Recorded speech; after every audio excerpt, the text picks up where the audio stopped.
नमस्कार, आदाब। Crime petrol Dastak में आप सभी का एक बार फिर से स्वागत है। जी मैडम, 4 साल से हूँ मुंबई में। वैसे कहाँ से हो? पोखरा, नेपाल। और 4 साल से मुंबई में क्या कर रहे थे? जी घर का काम। इससे पहले चेंबूर में काम करता था। और वहाँ से क्यों छोड़ दिया? वो लोग विलायत चले गए। देखो, मुझे फुल टाइम नौकर चाहिए जो सुबह 8 बजे से लेकर रात के 9 बजे तक काम करे और संडे को आधा दिन। और हाँ, मुझे प्रूफ चाहिए कि तुम ही हो, जैसे कि राशन कार्ड, पासपोर्ट, जो भी। लेकिन पुलिस वेरिफिकेशन तो करवानी ही होगी। होगा मैडम, होगा। घर का काम, खाना पकाना, गाड़ी ड्राइवर, ऐसे कामों में जब लोग मालिक और नौकर के रिश्ते में बनते हैं तो चाहे दोनों जितनी भी सावधानी बरतें, थोड़ा बहुत अविश्वास और रिस्क तो रहता ही है, जो कि सिर्फ समय के साथ कम होता है। जब दोनों एक दूसरे के साथ कुछ साल बिताते हैं, एक भरोसे और अपनेपन का माहौल बन जाता है और दोनों पार्टियां चैन की सांसें लेने लगती हैं। लेकिन गद्दारी का छुरा कभी भी इन सांसों को चीर सकता है। अगस्त 2011, जुहू, मुंबई।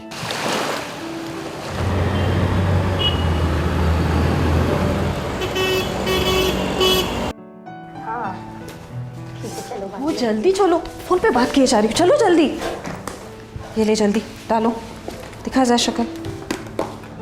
कौन भी निकल। ओह गॉड, फिर ढोकला ना मम्मी, मारे न दिखावा। ना ना ना माँ, वैसे भी लेट हो रहा है, क्यों ना शाम को आते वक्त हम बर्गर ले आए। मुझे तो कोई एतराज नहीं, तुम्हें है? नहीं है। लेकिन मुझे है। कल शाम को भी तुम दोनों ने पूरे पिज़्ज़ास खत्म किए हैं। And fast food is slow poisoning, समझे? तो क्या हम पानी पीकर ही शाम को ट्यूशन जाएंगे? कितना नाटक। गुरु सिंह बना देगा तुम्हारे पसंद का खाना, लेकिन रिंकी तू तो चुपचाप ढोकला खा, समझी? चलो जल्दी चलो, भागो भागो भागो, लेट हो रहे हैं।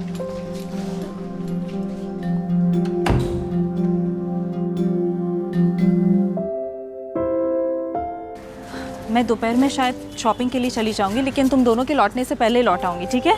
ठीक है, चलो बाय। रिंकी, इसको कैंटीन में से कुछ कचरा मत खाने देना। हाँ। जयराम, लौटते हुए दूध वाले से 1 लीटर दूध लेके आना। आज तो वो 2 लीटर दूध देने वाला था ना? मैं उसे कल ही बोला था 2 लीटर देना, भूल गया होगा, मैं लाता हूँ। आज उसको याद दिला देना कि कल से 2 लीटर दे। जी मैम। बाय मम्मा।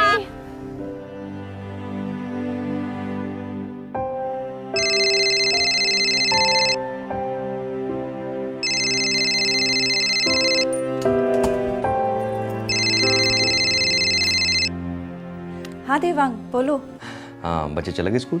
हाँ, 10 मिनट हो गए स्कूल जाके। अच्छा सुनो, मैं मंडे ट्यूसडे से पहले नहीं लौट पाऊंगा, 2-4 दिन और लग जाएंगे यहाँ पर। हाँ? हो सके तो काम जल्दी निपटा के वापस आ जाना। शशांक तुम्हें बहुत याद करता है। सिर्फ शशांक याद करता है मुझे? रिंकी भी थोड़ा बहुत मिस करती है तुम्हें। और वो तुम्हारे 2 वफादार, भोला सिंह और गुरु सिंह, वो तो तुम्हें दिन रात याद करते हैं। और कोई नहीं याद करता? वाह, सुन के बहुत अच्छा लगा मुझे। You're most welcome। अच्छा सुनो, अब ये रोमांस बंद करो, काम की बात सुनो। पहले तो शशांक का आईपॉड बिल्कुल लाना मत भूलना। और दूसरी बात, मैं 5000 रुपये विड्रॉ कर रही हूँ। रिंकी के लिए ड्रेस लेनी है। वो 12th रोड है ना, वहाँ के गणपति पंडाल में वो परफॉर्म करने वाली है। हाँ बस, अब तुम बोलो। क्या बोलूं? वही एज यूजुअल जवाब, यस यस यस। आपका हुक्म सर आंखों पर। तो अब मेरा फाइनल हुक्म सुनो, जल्दी आ जाओ। यहाँ पे अकेले बिल्कुल अच्छा नहीं लगता, तुम्हारी बहुत याद आती है। यस माय स्वीट हार्ट, अपना ख्याल रखना। तुम भी। Bye bye.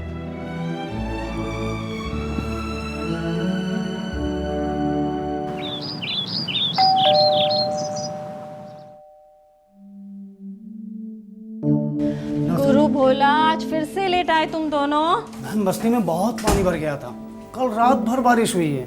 मैडम, अनाज कपड़ा बचाते बचाते टाइम निकल गया मैडम। अच्छा ठीक है, अब टाइम वेस्ट मत करो। हाँ, तुम बच्चों का कमरा साफ कर लो और तुम घर के सारे पर्दे निकाल के नए डाल दो, बेडरूम में रखे हुए। चलो जल्दी करो।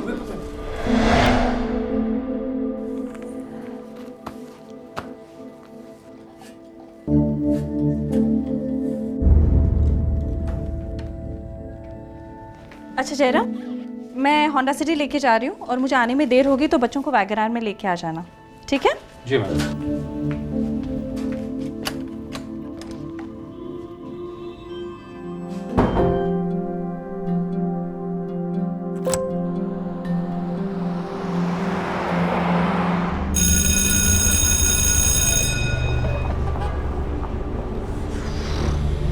दीदी मम्मी को फोन करो ना, मैं इतनी देर से टाइम पास कर रही हूँ, क्या स्विच ऑफ है ना? चेहरा में का सेल ट्राई करो ना, वो भी स्विच ऑफ है। दीदी वॉकिंग वॉक नहीं जाता ना, 4 o'clock को मेरा कार्टून जो शुरू हो जाएगा, मैं मिस नहीं करना चाहता, प्लीज दीदी चलो ना। चलो चल के जा।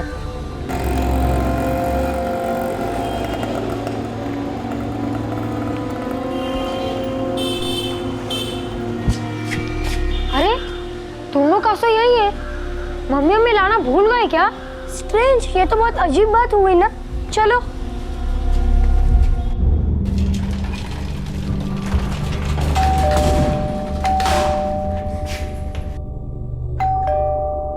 उफ, मम्मी दरवाजा क्यों नहीं खोल रही है?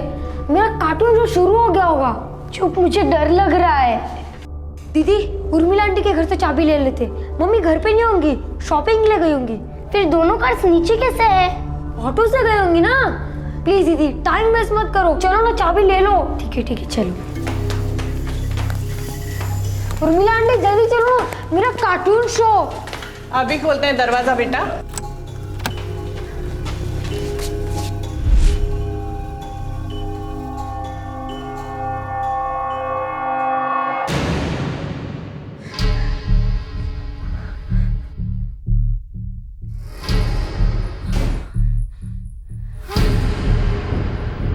मम्मा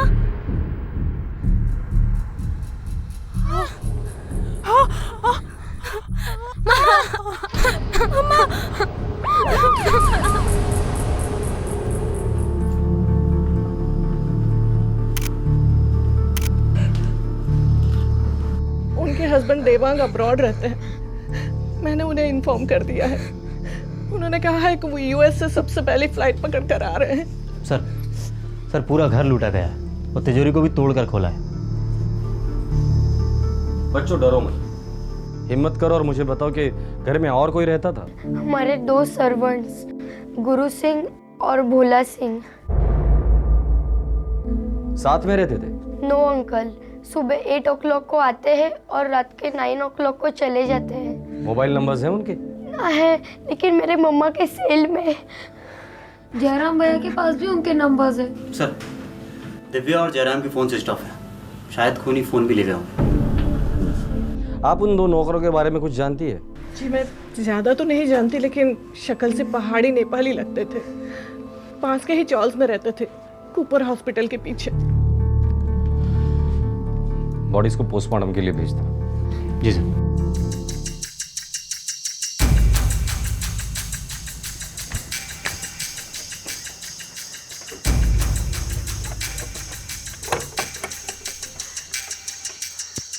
साहब खोली तो मेरी है, लेकिन मैंने गुरु सिंह और भोला सिंह को किराए पर दिया था। चाबी कहाँ है? साहब चाबी तो बेकार है, जो ताला मैंने दिया था वो बदल दिया, उसने अपना खुद का नया ताला लगाया। कामड़े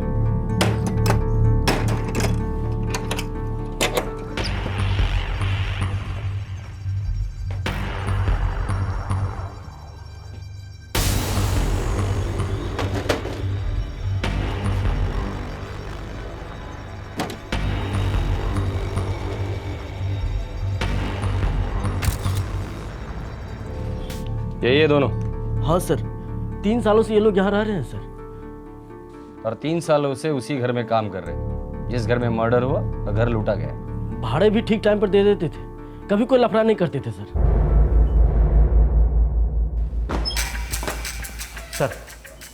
सर गुरु सिंह और भोला सिंह दोनों के मोबाइल नंबर प्रीपेड हैं और दोनों ऑफ हैं। दिव्या और जयराम के फ़ोन भी ऑफ हैं। बिल्डिंग की सिक्योरिटी क्या कहती है? कुछ कहने लायक नहीं है सर, एक ही वॉचमैन है, वो भी आधा टाइम लोग घर के काम करता है।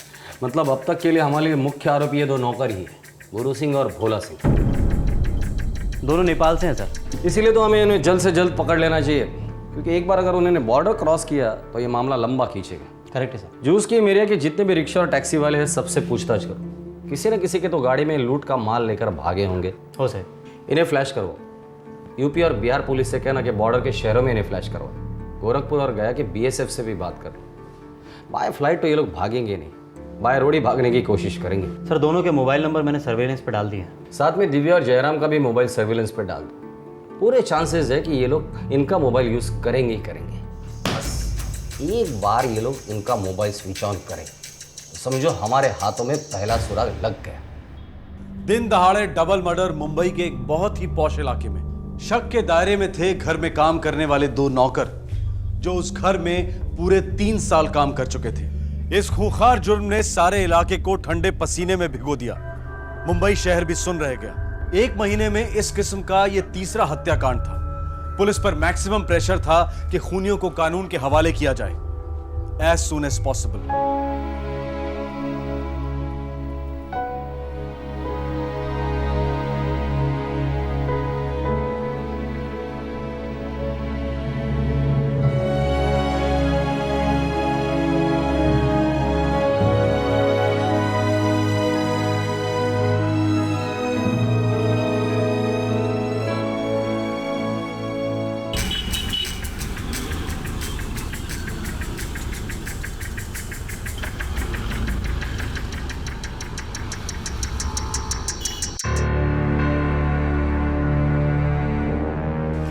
इसके अलावा एक और रिकॉर्ड बुक है सर, जो वो कहाँ से आए, उनका फ़ोन नंबर, फ़ोटो सब इसके अंदर है सर। ये बताइए। ये है सर, लीजिए। गुड। जी नहीं, भोला और गुरु हमारे पास किसी एजेंसी के थ्रू नहीं आए थे। फिर जयराम के थ्रू आए थे। जयराम पिछले 15 सालों से हमारे साथ काम कर रहा था। उसकी चॉइस पे हमें कोई डाउट नहीं था इंस्पेक्टर साहब। जयराम हमारे परिवार की तरह था, एकदम हमारा फैमिली मेंबर जैसे। आपने उन दोनों का कोई पुलिस वेरिफिकेशन नहीं करवाया था? कोई रिकॉर्ड ही नहीं है, ऐसा क्यों? जी वो वेरिफिकेशन रह गई थी। सर ये टैक्सी वाला बोल रहा है मर्डर के दिन शाम को उसने 4 नेपाली आदमियों को जुहू से अंधेरी स्टेशन छोड़ा था। हाँ साहब, जिस दिन ये मर्डर हुआ था वहाँ से कुछ 10-20 मीटर दूर मैंने अपनी गाड़ी लगाई थी। सर ऐसे दोनों फोटो आइडेंटिफाई किए हैं। उन 4 में से 2 गुरु सिंह और भोला सिंह थे। अंदर स्टेशन ईस्ट वेस्ट। अरे वेस्ट में चलेगा कि नहीं? हाँ बैठो, मैंने कब मना किया? चल बैठो, चल चल चल चल चल चल चल चल चल चल। उनके बीच कुछ तो बातें हुई होगी, कुछ याद है? कुछ कहा था उन्होंने? एकदम चुप थे साहब, चारों के चारों एकदम चुप थे। सर मैंने 35 एजेंसीज में छानबीन की, उनमें से 16 लोगों के रजिस्टर में नेपाल से आए हुए कामगार थे। और सर ये गुरु सिंह और भोला सिंह का नाम किसी में नहीं मिला सर। एजेंसी से कुछ पता नहीं चलेगा, ये लोग एजेंसी के थ्रू आए ही नहीं थे। गुरु सिंह और भोला सिंह के फ़ोन रिकॉर्ड आ गए हैं कंपनी से। एक नंबर से इनके फ़ोन पर बहुत सारे कॉल्स आए और इन्होंने भी उस नंबर पर कॉल किए हैं। किसका नंबर है? नकुल बहादुर नाम का आदमी है, चेंबूर में। नकुल बहादुर तो 2 दिन से आया नहीं साहब इधर। गुरु सिंह और भोला सिंह के साथ उसकी दोस्ती थी, उन दोनों को जानते हो? नहीं साहब, नहीं जानता। नकुल बहादुर को भी ठीक से नहीं जानता मैं। अभी 6 महीने हुए साहब उसे यहाँ पर आके। पर तुम्हें ये भी नहीं पता होगा कि वो कहाँ से आया था, इस वक्त कहाँ है? कुछ नहीं पता ना तुम्हें?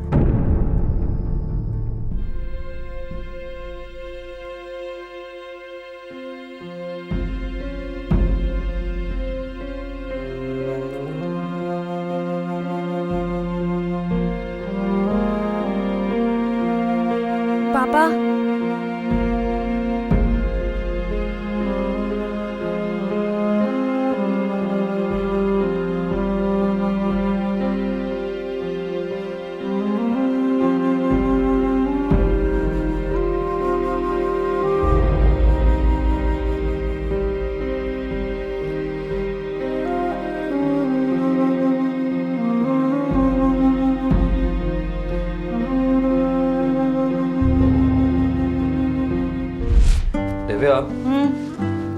मैं जब भी काम के सिलसिले में ओवरसीज जाता हूँ ना तो मुझे अच्छा नहीं लगता, बड़ी अजीब सी फीलिंग आती है। कैसी फीलिंग? मतलब मैं यहाँ से हजारों मील दूर प्रदेश में और तुम तीनों यहाँ पर अकेले। अरे हम तीनों को क्या होने वाला है? सब कुछ इतना परफेक्ट तो है। हाँ लेकिन अगर कभी कोई इमरजेंसी हो जाए तो? अगर इमरजेंसी हो भी गई तो इतने सारे लोग हैं हमारे आसपास, नेबर्स हैं, रिश्तेदार हैं, और तुम जयराम को भूल गए, अपना ऑल इन वन जयराम। ये सब बेकार की बातें सोचना बंद करो, जल्दी जल्दी काम खत्म करो और सही सलामत वापस आ जाओ, ठीक है? ओके माय स्वीटहार्ट, मैं यूं गया और यूं वापस आया। हाँ? पापा, पापा मैं आऊँ आपको एयरपोर्ट ड्रॉप करने? नहीं, बिल्कुल नहीं। एयरपोर्ट मतलब लेट नाइट, और फिर सुबह स्कूल बंक करनी पड़ती है शशांक। पापा मम्मी को बोलिए ना।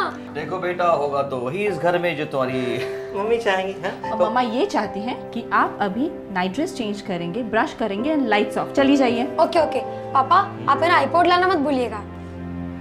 ओके मेरे बाप, नहीं भूलूंगा, नहीं भूलूंगा, नहीं भूलूंगा। हम जाओ, सो जाओ जाके। Good night. Good night. Good night. Good night. Jairam, भाभी और बच्चों का अच्छी तरह से ख्याल रखना, ठीक है? साहब ये भी कोई कहने की बात है। और आप भोला और गुरु को कह देना कि ज़्यादा छुट्टियां ना मारे। मैं वार्निंग दे दूंगा साहब। ठीक है, वार्निंग दे देना तो।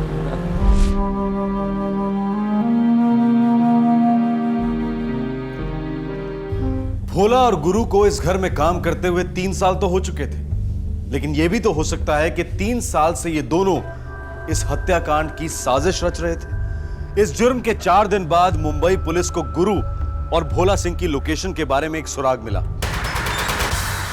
सर 1 घंटे पहले दिव्या का मोबाइल ऑन हुआ है। कहाँ से? नेरुल। निकलते हैं सर, पहुंचते पहुंचते एग्जैक्ट लोकेशन मिल जाएगी। टीम तैयार करो तुरंत। तैयार है सर, बाहर है।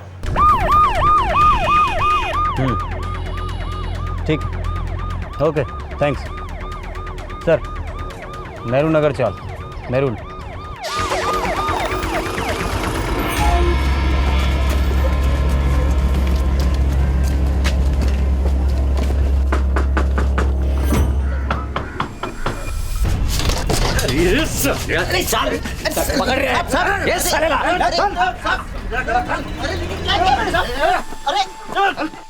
नकुल बहादुर भोला और गुरु का साथीदार था, जिसने दिव्या का मोबाइल एक एसएमएस भेजने के लिए इस्तेमाल किया था। यह एसएमएस इस गिरोह के लिए यमराज बनकर उनके दरवाजे पर पुलिस की दस्तक को ले आया।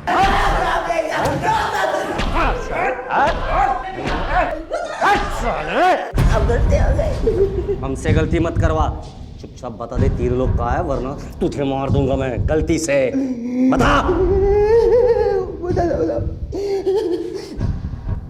वो तीनों नांदेड़ में साहब, और वहाँ से मुल्क जाने वाले थे। मुल्क कहाँ है?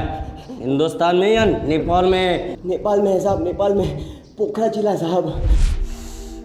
साले गुरु भोला, तुम दोनों ने कहा था घर में बहुत माल पड़ा है। अरे यार हम लोगों को लगा माल बहुत है तिजोरी में। जब भी तिजोरी खोलती थी हमें ठीक से दिखता नहीं था यार। तिजोरी भारी थी तो हमने सोचा माल भी भारी होगा। ये लफड़ा जो है ना, हमको बहुत भारी पड़ेगा देखना, भागने में, छुपने में, हर तरीके से। हमारे पास पैसे नहीं और हर चीज के लिए नोट लगते, और हम हैं कड़के। कड़के तो वो लोग थे साले, बाहर से इतनी चमक धमक, 2-2 गाड़ियां, बड़ी बड़ी बातें, और साला तिजोरी में अंडा।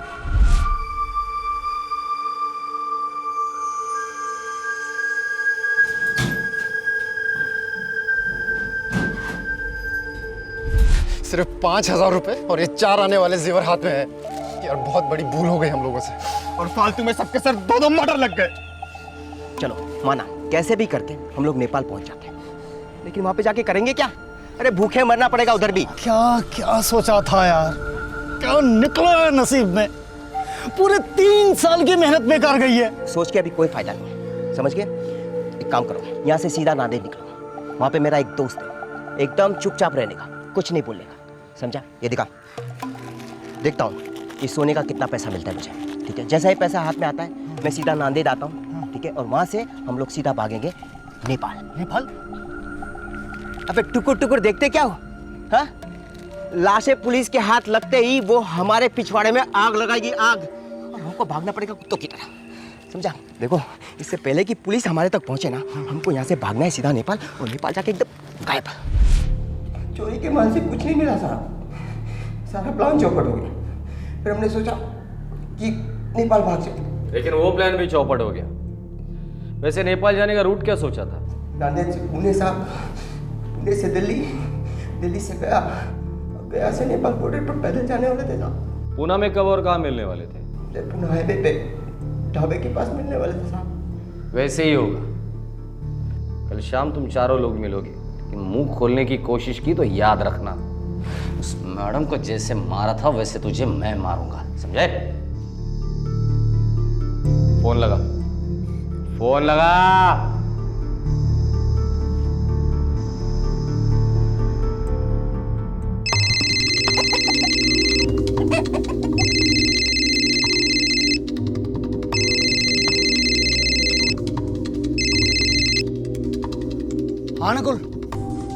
वहाँ सब ठीक है? हाँ हाँ सब ठीक है। जेवर बिक गए 40,000 रुपये में। बहुत बढ़िया बहुत बढ़िया। और कल का क्या करना है? कल पूना हाईवे पे शाम को 6 बजे मिलना है हमको। वापस नेपाल क्या जाना है यार, यहीं ठहर जाते हैं ना। पागल हो गया क्या? मुंबई पुलिस हमारे को ऐसे ढूंढ रही है जैसे कोई पागल कुत्ते को ढूंढता है, समझा? अगर हाथ में आ गए ना तो हमारे को मार डालेंगे, इसलिए हम नेपाल ही भाग जाते हैं। समझा गया? समझ गया ना? समझा समझा। वहीं से फिर हम लोग दिल्ली चले जाएंगे। हाँ, तीनों जन। ठीक है यार, एक अच्छी खबर है, जेवरों के पैसे ठीक ठाक मिले। और बुरी खबर? बुरी खबर यह है कि पुलिस हमारे खून की प्यासी है, कल के कल ही निकलना पड़ेगा।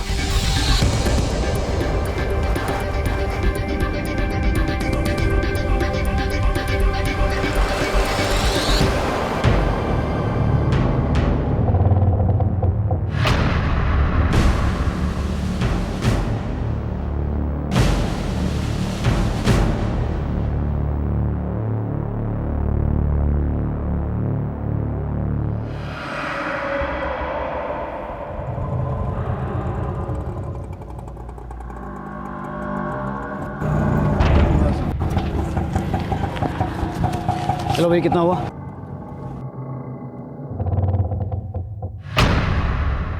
सर ये रहे तीनों। शेख तुम इसके साथ इधर ही बैठना और चिल्लाने की कोशिश करे तो टेटवा दबा देना साले का। और बाकी के सब लोग ढाबे को घेरो, जल्दी।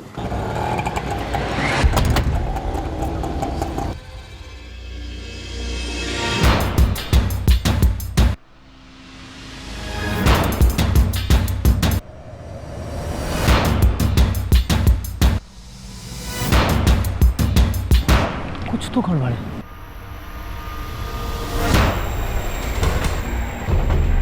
लगता है नकुल को पुलिस ने पकड़ के रखा हुआ है। जाल बिछा रखी है हमारे लिए। भाग यहाँ से, भाग भाग।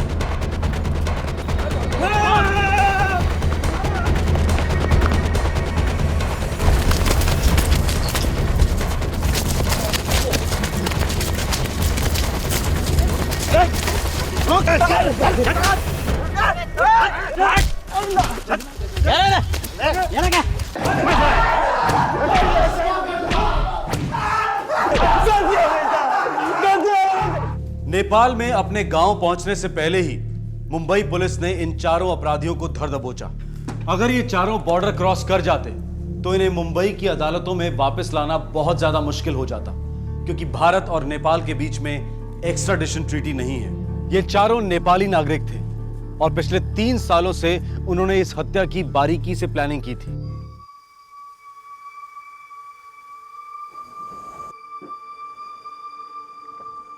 दो चकाचक गाड़ियां, बहुत माल है गुरु। अरे इतना बड़ा तिजोरी है घर में। कितना माल है तेरे सेठ की तिजोरी में? वो तो मालूम नहीं, लेकिन साहब जब भी मेम साहब को पैसा देता है वो फटाक से तिजोरी में डाल देती है। हर 2 महीने में सेठ बाहर गांव जाता है। सुना है बाहर जाने का ही 50-60 हजार रुपये लगता है। मतलब बहुत पैसा कमाता है इनका साहब। अगर हर एक के पास 2-2 लाख रुपए आ जाता है तो लाइफ सेट है नेपाल में। वैसे भी इस शहर में कुछ नहीं रखा, सारी ये भी कोई जिंदगी है। लूट लेते तेरे सेठ की तिजोरी को। अरे मैंने सुना है सेठ अगले हफ्ते 1 हफ्ते के लिए बाहर गांव जा रहा है, और वो छोटे साहब है ना, वो कुछ पॉट लाने की बात कह रहा था। अबे आईपोड ढक्कन। हाँ, ये होता क्या अबाउट? महंगा फोन। जो भी है यार, पैसा आएगा ना हमारे हाथ में, साला हम भी आईपोड लेंगे। खरीदेगा? खरीदेगा। देखो गुरु, भोला, कल पूरे घर की साफ सफाई करनी है हमें, ठीक है? जी मैम साहब। घर के पर्दे भी बदलने, बहुत मैले हो गए हैं। हो जाएगा मैम साहब। डस्टिंग से शुरू करना। दोपहर में मैं 2-3 घंटे के लिए बाहर जा रही हूँ, उस वक्त टीवी बिल्कुल मत देखना। कल के कल ही मुझे सारा काम खत्म करना है, ठीक है? समझा मैम साहब। सब समझ गए मैम साहब। जयराम मैम साहब को मारने का कोई इरादा नहीं था साहब। प्लान ये था कि जैसे मैम साहब 2 बजे घर से बाहर जाएंगे, हम पूरा घर साफ कर लेंगे और फूट लेंगे। साहब मैं और भरत नीचे इंतज़ार कर रहे थे साहब, मैम साहब का, उन पर नज़र रख रहे थे, लेकिन मैम साहब ने सब गड़बड़ कर दी साहब। वो अकेले ही निकल गई बिना जयराम के।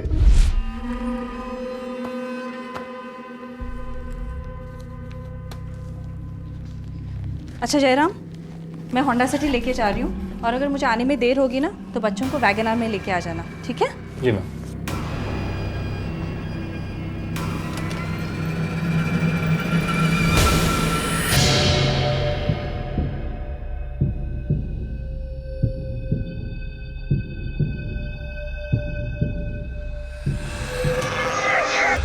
प्रॉब्लम हो गई यार। हाँ हाँ, क्या प्रॉब्लम हो गया? क्या जयराम को मार? अरे यार कोई और चारा भी तो नहीं था। तब तेरी की एक काम कर, अभी के अभी फटाफट जितना भी माल निकलता है हाथ में लेके वहां से निकल जा अभी अभी। अरे मैं नजर रख रहा हूँ, मैं तेरे को क्या बोला वो काम कर। क्या हुआ? लफड़ा? यार जयराम को मार दिया यार लोगों ने।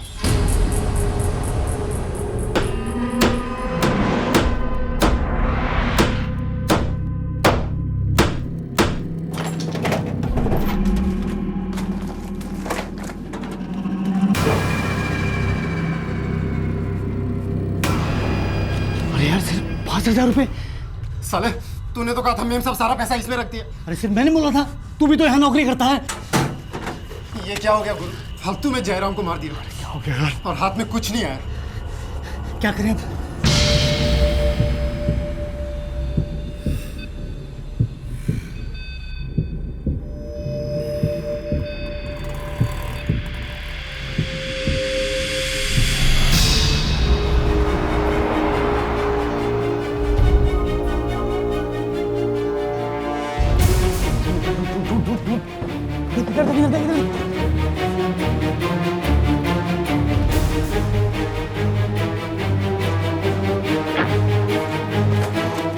सिग्नल नहीं मिल रहा यार। जल्दी जल्दी मेम साहब ऊपर निकल गई।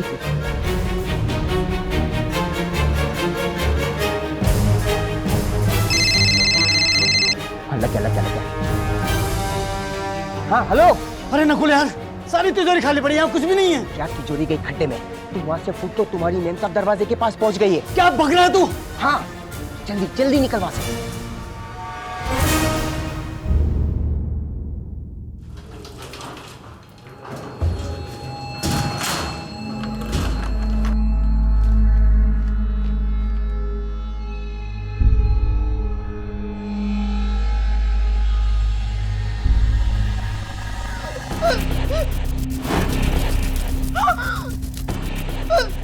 साहब, हम लोग बहुत डर गए थे।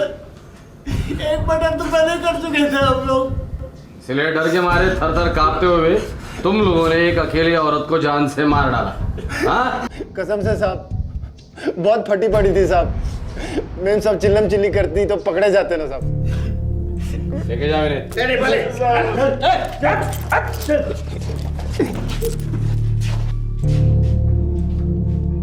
3 साल इंतजार किया, घर काम किया, फिर उसी घर के 2 लोगों को जान से मार डाला। सर इनका वेरिफिकेशन भी करते तो कोई फ़ायदा नहीं होता।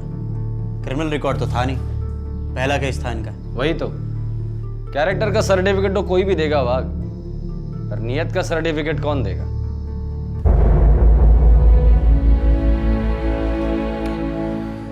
तुम्हारे पति जयराम ने हमारे घर की बहुत लगन से सेवा की है। मैं तुमसे वादा करता हूँ, तुम्हें और तुम्हारे बच्चों को कभी भी किसी चीज़ की कमी नहीं होगी। अब से तुम और तुम्हारे बच्चे मेरी जिम्मेदारी है।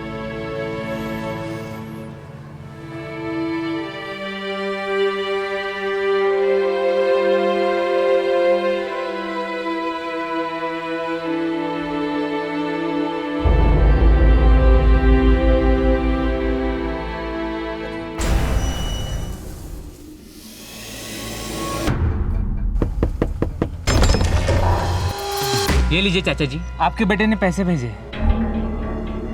बड़ी मेहरबानी बेटा। कुछ खबर है क्या उसकी? बरसों बीत गए, एक फोन तक नहीं किया उसने। आप टेंशन मत लो चाचा जी, आपको तो पता ही है वो मोबाइल वोबाइल रखता नहीं पहले से। गुजरात गया है किसी काम से, बिजी है आजकल। अच्छा चाचा जी, अब मैं चलता हूँ। लेकिन बेटा, हाँ, हो सके तो हमारा एक संदेशा उसको पहुंचा देना। जी। उसके भेजे हुए पैसों से हमारे दिन तो ठीक ठाक कट जाते हैं बेटा, लेकिन रातें नहीं कटती। उसकी यादें, उसकी फिक्र दोनों मिलकर खून चूस जाते हैं हमारा। साल 2003 से लेकर साल 2011 8 साल से एक बेटा रायगढ़ महाराष्ट्र के महाड कस्बे का रहने वाला अपने बूढ़े माँ बाप को पैसे भेज रहा था। वो बेटा 8 साल से अपने घर नहीं गया था और एक बार भी उसने अपने माँ बाप से फोन पर बात तक नहीं की थी। बूढ़े माँ बाप के लिए यह एक दस्तक थी कि कहीं कुछ ठीक नहीं है। अगस्त 2011, मुंबई, महाराष्ट्र।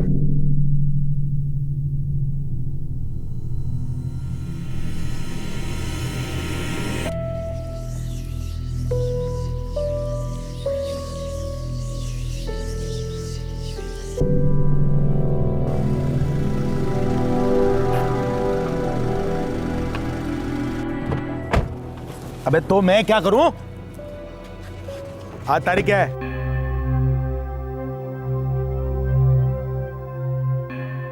आज क्या तारीख है? देवेंद्र सेठ साला अब भी मस्ती में घूम रहा है।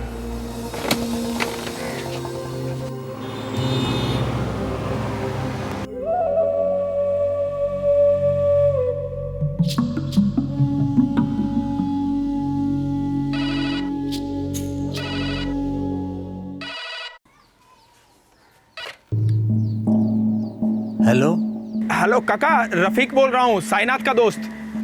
काका वो झरना केमिकल्स में मैं और साईनाथ एक साथ काम करते थे ना। हाँ हाँ हाँ हाँ, जोगेश्वरी वाला रफीक।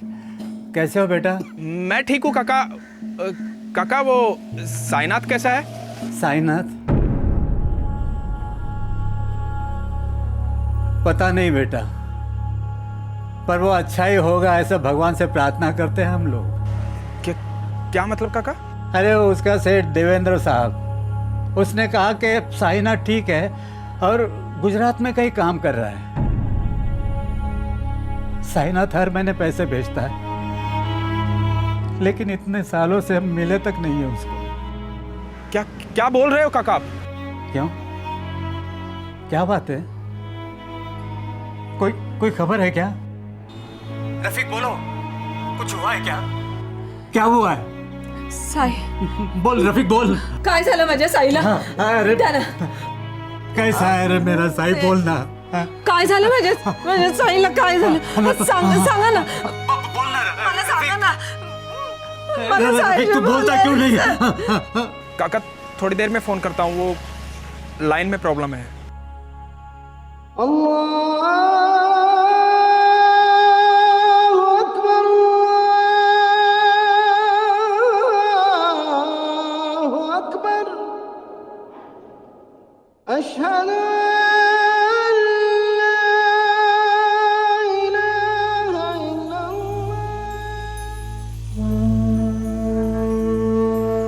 क्या बात है रफी?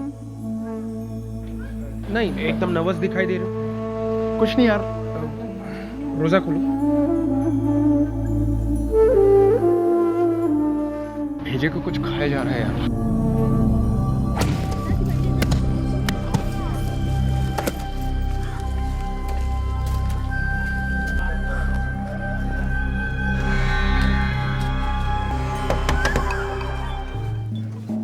नमस्ते काका।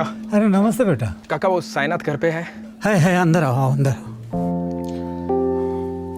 आराम से लेट जाइए। यार रफीक, आई की हालत तो देख ही रहा है, इसीलिए कल मैं जा नहीं पाया था और मुझे रुकना पड़ा यहाँ पे।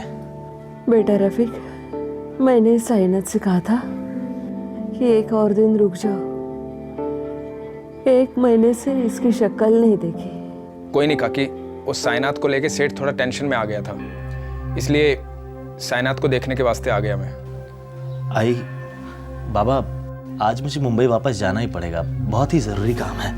और बाबा, आई को टाइम पे दवा देते रहना और आई का ख्याल रखना। जैसे ही काम खत्म होगा मैं वापस आ जाऊंगा। आई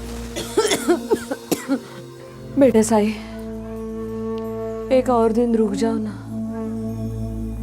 रफीक, तुम भी रुक जाओ।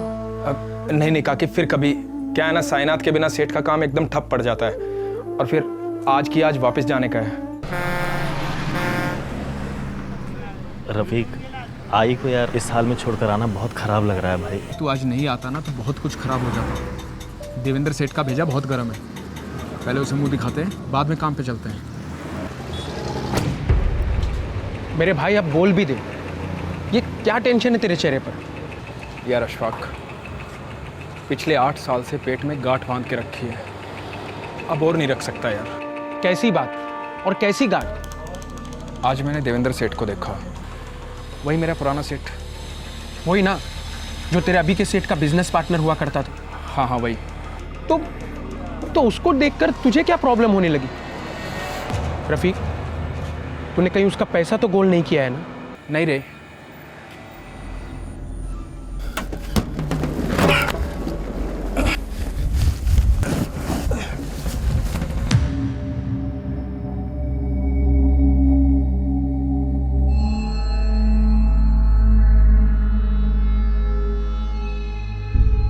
देखो रफीक, रमजान के इस पाक महीने में तुम्हारा ज़मीर तुम्हें आवाज़ दे रहा है।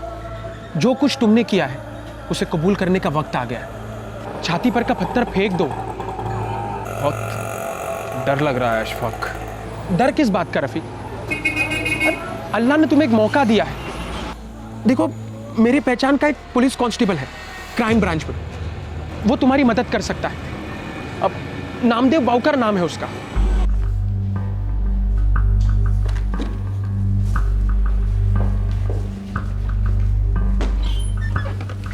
सर फाइल टेबल पे रख दे। सर एक बात है सर। हाँ बोलो। सर हमारे एक दोस्त का दोस्त है, 8 साल पहले का उसे एक गुनाह कबूल करना है। गुनाह? किया क्या था उसने? शायद मर्डर। शायद लोग साइकिल की चोरी करके गुनाह कबूल नहीं करते हैं, और वो मर्डर कबूल करने चला है, वो भी 8 साल पहले का। क्रैक तो नहीं हो गया? खैर आने दे उसे। सर वो यहाँ पर नहीं है, अजमेर शरीफ गया चादर चढ़ाने के लिए। दोस्त बोला आते ही कांटेक्ट करेगा। रफीक नाम है साहब उसका। ईद के दिन लौटेगा ऐसा उसने बोला। ठीक है, तभी बात कर लेंगे। वैसे केस के बारे में कुछ बताया उसने? तुम्हारे दोस्त ने? सर ये रफीक और साईनाथ झरना केमिकल्स कंपनी में काम करते थे, जो जोगेश्वरी में। फिर? सर साईनाथ महाट का रहने वाला है। सर जो साईनाथ है पिछले 8 साल से अपने घर नहीं गया है। क्या? साईनाथ के बूढ़े माँ बाप को लगता है कि उनका बेटा साईनाथ मुंबई में किसी देवेंद्र राठी के यहाँ सर्विस करता है। ये देवेंद्र राठी कौन है? सर कपड़े का व्यापारी है, और पहले झरना केमिकल्स कंपनी में पार्टनर था किसी परेश चंदोला नाम के आदमी के साथ। अच्छा, ये साईनाथ की स्टोरी क्या है? सर इसके आगे तो कुछ पता नहीं, पर सर इतना मालूम है कि रफीक जिसे गुनाह कबूल करना है उसका इस साईनाथ से कुछ न कुछ लेना देना है। सर साईनाथ मिसिंग है, डेड है, कुछ पता नहीं सर। अब ये आदमी सामने से जुर्म कबूल कर रहा है तो हमें सारी की सारी डिटेल्स तो देगा ही है। अब ऐसे केसेस रोज रोज तो आते नहीं है नामदेव, आने दो उसे। अगस्त 2011 रमजान के पाक महीने में रफीक नाम के ड्राइवर ने एक गुनाह कबूल करने की ठान ली। रफीक ने फैसला तब लिया जब उसने अपने पहले मालिक देवेंद्र राठी को अचानक देख लिया। ईद की नमाज के बाद रफीक पुलिस के सामने पेश होने जा रहा था, लेकिन पुलिस ने उससे पहले ही अपनी तहकीकात शुरू कर दी थी।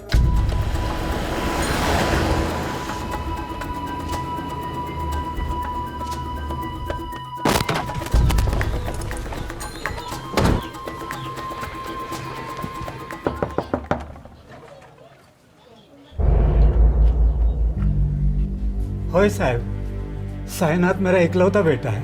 और 8 साल से आप उसे कभी मिले नहीं? साहब 10 साल पहले साईनाथ जब पहली बार मुंबई गया तो साल में मुश्किल से एक दो बार वो आया था। 8 साल से आया ही नहीं। पैसे हर महीने भेजता रहा। आपने कभी ढूंढने की कोशिश नहीं की? साईनाथ पैसा भेजता रहा तो लगा कि वो अच्छा ही होगा। हर महीने भेजता है? हाँ, हर महीने के 6 तारीख को भेजता था वो। पर फोन कभी नहीं किया? साहब मोबाइल फोन तो रखता ही नहीं है वो। आप कहते हैं कि आपको लगता है कि साईनाथ अच्छा ही होगा। हाँ। और 8 साल पहले आपने उसकी मिसिंग कंप्लेंट भी की थी, सही कह रहा हूं ना? हाँ की थी साहब। आई मैं वहां पे जाके 2 दिन में सारा काम खत्म कर लूंगा और फिर एक लंबी सी छुट्टी लूंगा और पूरे हफ्ते में लोग साथ में रहेंगे, ठीक है? 2 दिन हो गए, 4 दिन हो गए, साईनाथ आया ही नहीं। लेकिन आप तो कह रहे थे कि वो मुश्किल से साल में 1 या 2 बार आता है, लंबे लंबे अरसे तक गायब रहता है, आदत थी उसकी। हाँ साहब, उस वक्त मुझे एक फोन आया था। किसका? नाम नहीं बोला। बोला क्या? वो बोला साईनाथ मुंबई में नहीं है और साइनाथ किसी खतरे में है। अरे भाई पहले तुम अपना नाम तो बताओ। नाम छोड़ो, काम की बात सुनो। पहले बोलो साइनाथ घर में है? वो यहाँ कैसे होगा, वो तो हमेशा मुंबई में होता है। इस वक्त वो मुंबई में नहीं है। तो फिर? ये जाकर तुम ढूंढो, बस इतना जान लो कि साइनाथ की जान खतरे में है। जल्दी कुछ करो। हेलो हेलो हेलो हेलो, काय झालं? सब ठीक तो है ना? झरना केमिकल नाम की कंपनी है, जोगेश्वरी इलाके में कहीं है। जिसने आपको फ़ोन किया था उसने अपना नाम बताया? मैंने पूछा भी तो उसने मना कर दिया और फिर बीच में टेलीफोन काट दिया। हो सकता है किसी ने आपके साथ मजाक किया हो। साहब, मुझ गरीब बूढ़े के साथ में कोई क्यों मजाक करेगा? साहब, साइनाथ मेरा इकलौता बेटा है, मेरी मदद कीजिए साहब।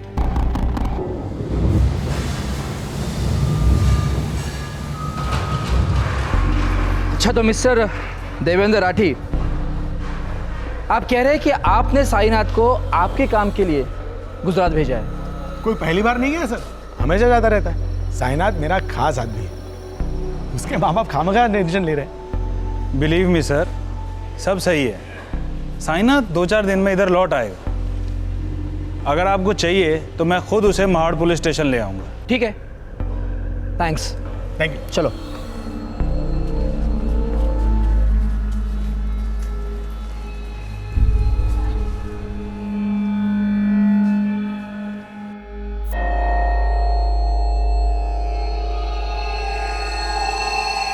ठीक है, तू मुझे मत समझा, मैं अभी उसके बाप को फोन करता हूँ, ठीक है?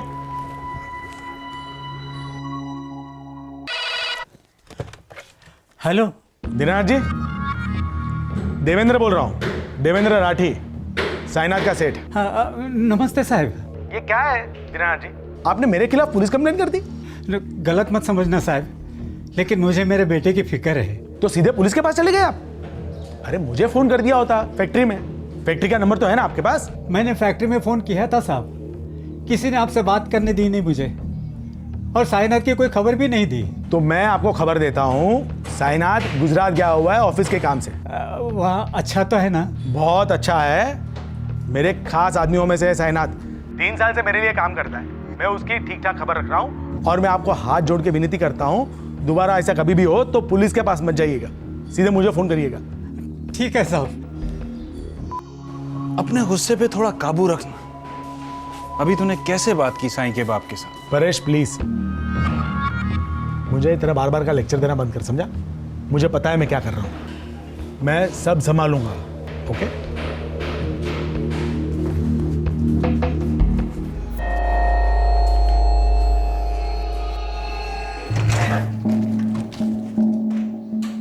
साहब, मुझे मेरी कंप्लेंट वापस लेनी है साहब। क्यों?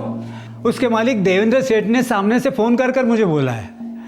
अब उनके खिलाफ मैं कंप्लेंट चालू रखना नहीं चाहता साहब, मेरी कंप्लेंट मैं वापस लेने आया हूँ। ठीक है, लेकिन याद रखना साहब, ये कहीं भेड़िया आया ऐसे कहानी ना बन जाए। कल को अगर आपका बेटा वाकई गायब हो जाएगा ना, तो आपकी फरियाद कोई नहीं सुनेगा। इस बात को 8 साल हो गए, और इन 8 सालों में आपने साइनाथ को कभी नहीं देखा, कभी बात नहीं हुई? जी नहीं। हाँ, हर महीने अलग अलग आदमियों के हाथों से पैसे पहुंच जाते हैं। काका नमस्ते, साइनाथ ने पैसे भेजे इस महीने के। हाँ। चाचा, साइनाथ पैसे भेजा है। नमस्ते काका। हम हर आने वाले को पूछते हैं, कहाँ है हमारा साईं, कब आ रहा है? सब बोलते मुंबई के बाहर गुजरात में है, यहाँ है, वहाँ है। और वो पैसा भेजता रहा तो सोचा उसे कुछ हो ही नहीं सकता। अभी 2 दिन पहले उसके दोस्त रफीक का फोन आया था, पूछ रहा था सब ठीक तो है ना? साहब, ये दीनानाथ ने महाट पुलिस स्टेशन से कंप्लेंट वापस ले ली थी, हो सकता है उन लोगों ने फाइल क्लोज कर दी हो। सर, छानबीन पूरी ही नहीं हुई होगी। ऐसा भी हो सकता है नामदेव, लेकिन तुम्हें लगती है थोड़ा अजीब सी बात है। साइनाथ 8 सालों से पैसे भेज रहा है, लेकिन शक्ल नहीं दिखा रहा है। सर, कल ईद के चांद निकलने का ऐलान होने वाला है, मतलब परसों सुबह ईद की नमाज के बाद ये रफीक अपने पास आ जाएगा। ठीक है, तो तुम ऐसा करो कि देवेंद्र पुलिस को हाजिर करो। थोड़ा नंगा करना पड़ेगा इन सालों को, बहुत कुछ छुपा रहे हैं हमसे। झरना केमिकल्स हम पार्टनरशिप में चलाते थे, लेकिन 2005 के बाद हम अलग हुए। ये साइनात और रफीक आप दोनों के यहाँ पे काम करते थे झरना केमिकल्स में? दोनों हमारी कंपनी के ड्राइवर्स थे, लेकिन 2005 में जब कंपनी स्प्लिट हुई तो रफीक मेरे साथ और साइनाथ देवेंद्र के साथ आ गया। मिस्टर देवेंद्र जी, साइनाथ कहाँ है? भोपाल मेरे किसी काम से गया है। बात कराएंगे? श्योर।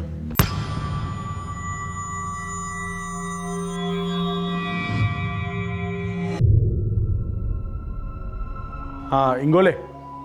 हाँ सर। साइनाथ पहुंचा क्या दुकान पे?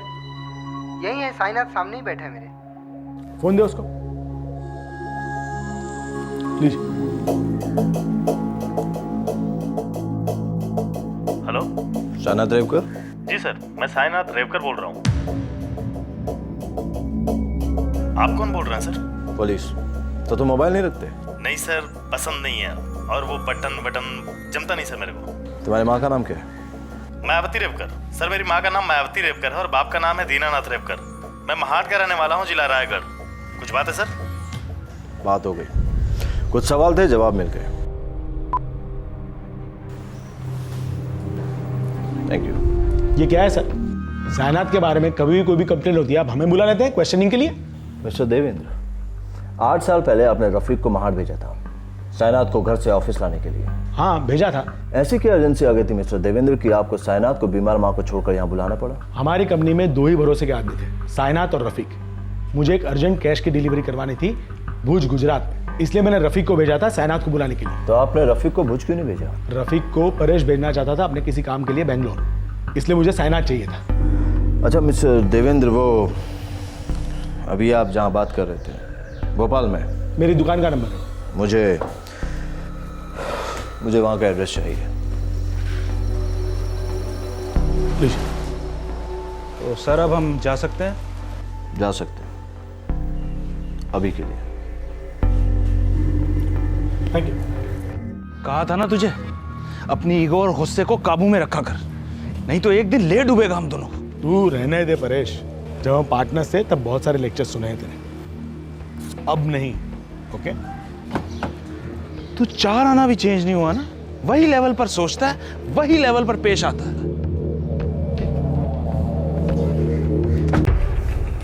सर मैंने भोपाल पुलिस को संदेश भेजा है सर, दुकान में जाकर साइनाथ की तस्वीर खींच कर लाने के लिए। साइनाथ वहाँ हो गए नहीं। देवेंद्र के सारे वर्कर्स एक ही आवाज़ में बात करते हैं, वो वही बोलते हैं जो उन्हें सिखाया जाता है। सवाल एक होता है लेकिन जवाब 10 मिलते हैं। नामदेव, मुझे तो डाउट है कि कहीं साइनाथ के साथ कुछ हुआ ना हो जिसे सब मिलकर छुपाना चाहते हैं। खैर, वो रफीक की क्या खबर है? सर रफीक की बीवी राबिया से मैंने बात की थी, वो बोली कल वो अजमेर से निकलने वाला है।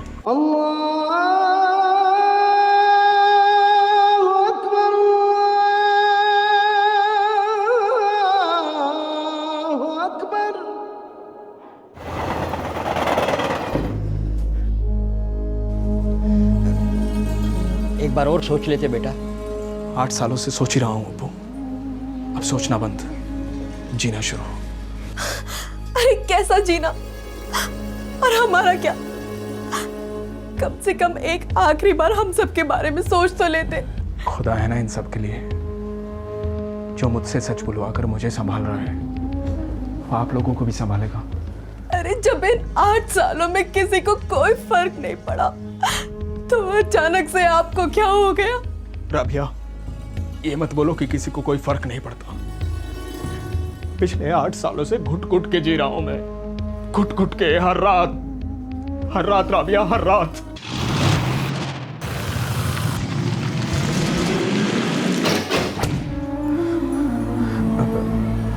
आज सबसे पाक दिन है, आज मैं अपने सारे गुनाहों के दाग धो दूंगा।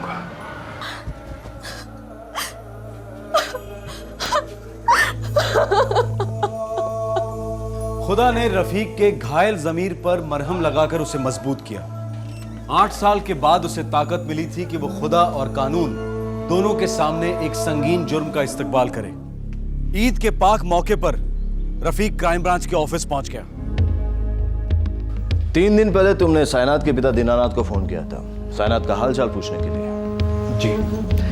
8 साल पहले दीनानाथ को एक फोन आया था। कॉलर ने अपना नाम नहीं बताया, सिर्फ एक वार्निंग दी थी कि साइनाथ खतरे में है। वो फ़ोन भी मैंने ही किया था साहब। मुंबई से बोल रहा हूँ। अरे भाई पहले तुम अपना नाम तो बताओ। नाम छोड़ो, काम की बात सुनो। पहले बोलो साइनाथ घर में है? वो यहाँ कैसे होगा, वो तो हमेशा मुंबई में होता है। नहीं है वो खतरे में है। जल्दी से उसे ढूंढो, नहीं तो काफ़ी देर हो जाएगी। तुम ही गए थे ना साइनाथ को उसके घर से लेने के लिए, और फिर 2 दिन बाद तुमने उसके बाप को फोन किया और कहा कि उसकी जान खतरे में है। बराबर बोला साहब। फिर तो तुम्हें मालूम होगा कि साइनाथ के साथ क्या हुआ, कैसे हुआ, क्यों हुआ, और अब वो कहाँ है, या फिर वो है ही नहीं।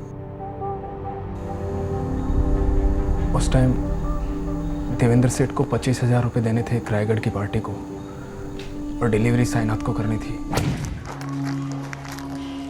रायगढ़ में देवेंद्र भाई हैं जी। कल सुबह तक ये पैकेट उनके हाथ में होना चाहिए किसी भी हालत में। पहुंच जाएगा साहब, रायगढ़ तो अपना इलाका है। चलो। लेकिन दूसरे दिन देवेंद्र सेठ को गोवर्धन सेठ का फोन आया। उनको 25,000 की डिलीवरी मिली ही नहीं थी। क्या कर रहा है देवेंद्र?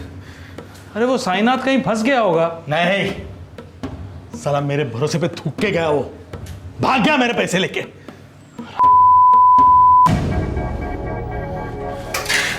क्या हुआ सेठ? वो साइनाथ का घर जानता है? हाँ जानता हूँ ना, वो जोगेश्वरी में। अबे यहाँ वाला नहीं, उसके बाप का घर महाड़ गांव में, जानता है? हाँ वो भी जानता हूँ। अब भी कभी वहां जा और साले की नाक में रस्सी डाल के घसीटते हुए यहाँ लेके आ। लेकिन क्यों सेठ? मेरे पैसे लेके भाग गया वो। अगर वो ना मिले तो उसके माँ बाप को घसीटते हुए लेके यहाँ पे। सालों की खाल उधर के रख दूंगा मैं। साले बुड्ढे चीखेंगे तो वो चूहा बिल से पैसे लेकर निकल आएगा बाहर। सेठ कोई गलत फहमी हुई होगी। अबे तू जाता नहीं यहाँ से, निकल।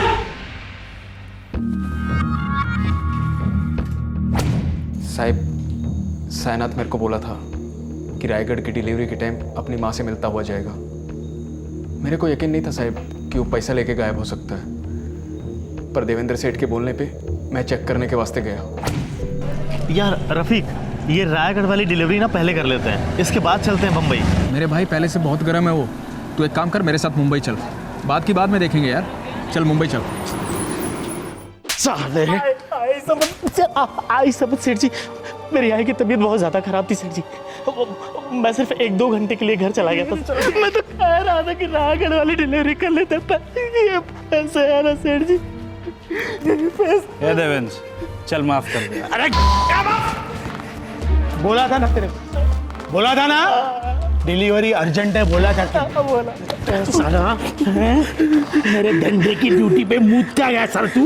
गलती हो गई, गलती हो गई साले। देवेंद्र सेठ शुरू से ऐसा ही आदमी था। नौकर को पैर की जूती भी नहीं समझता था, बल्कि जूती पे लगा हुआ कचरा समझता था। कम पगार, काम ज्यादा, छुट्टी एक भी नहीं। सांसें भी गिन गिन के लेनी पड़ती थी। माँ की बीमारी की वजह से एक दिन काम में लेट हो गया था साइनाथ। कोई पैसा वैसा नहीं चुराया था मेरे दोस्त ने। बहुत संत आदमी था साहिब, बहुत संत आदमी था। जान से मार दिया तूने उसको?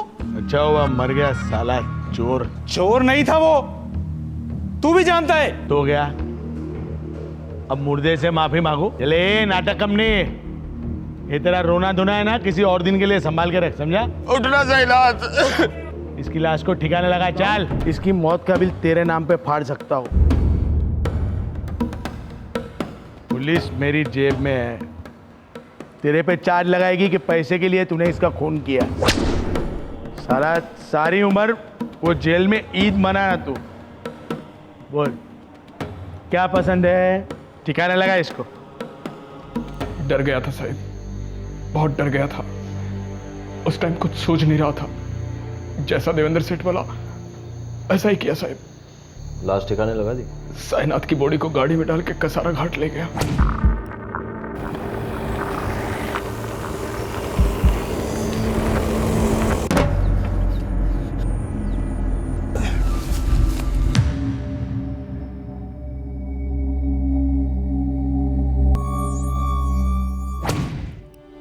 साइनाथ की बॉडी को कसारा घाट में फेंक दिया साहब। मैं जानता था जो मैंने किया है बहुत बड़ा गुनाह है, पर सामने से कबूल करने में डर लगता था सर। फिर भी मैंने कसारा घाट पुलिस को फोन किया कि खाई में बॉडी है, नहीं तो मेरे दोस्त को चील कौवे खा जाते सर। कसारा पुलिस स्टेशन में फोन करो, हम वहां पहुंच रहे हैं। सर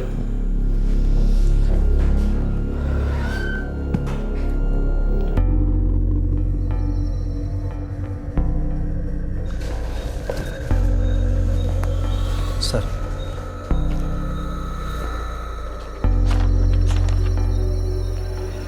यही है सर, ये 2003 का केस है। इस केस के बारे में डिटेल में तो मुझे याद नहीं है, लेकिन इतना याद था कि इसकी बॉडी बहुत बुरी तरह ख़राब हो गई थी और इसकी बॉडी पे कोई शिनाख्त नहीं था। हाँ इंस्पेक्टर, साईनाथ को देवेंद्र ने इतना पीटा कि वो मर गया। और तुमने मर्डर जैसे जुर्म को छुपाने की कोशिश की। भागीदार हो तुम इस जुर्म में। ये गलत है सर। मैं पहले से ही देवेंद्र के तरीकों से सहमत नहीं था, और जब उसने साईनाथ को मार डाला मैंने उससे सारे नाते तोड़ दिए, पार्टनरशिप भी खत्म कर दी। तुझे पार्टनरशिप तोड़नी है तो तोड़ दे, पर दोबारा मुझे ज्ञान देने की कोशिश की ना तो तेरा गला दबेगा। वो तो मेरा वैसे ही दबेगा, क्योंकि मैंने तेरा साथ दिया, अपना मुंह बंद रखा। करे कोई भरे कोई, सड़ेगा एक ना एक दिन तू सड़ेगा। अपना जुर्म छिपाने के लिए देवेंद्र ही साईनाथ के माँ बाप को 8 साल तक हर महीने पैसे भेजता था।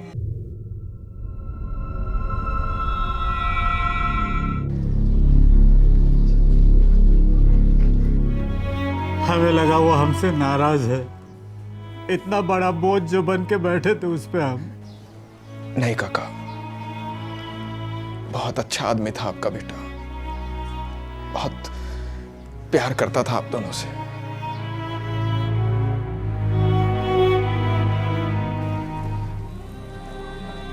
हो सके तो मुझे माफ कर देना आप लोग।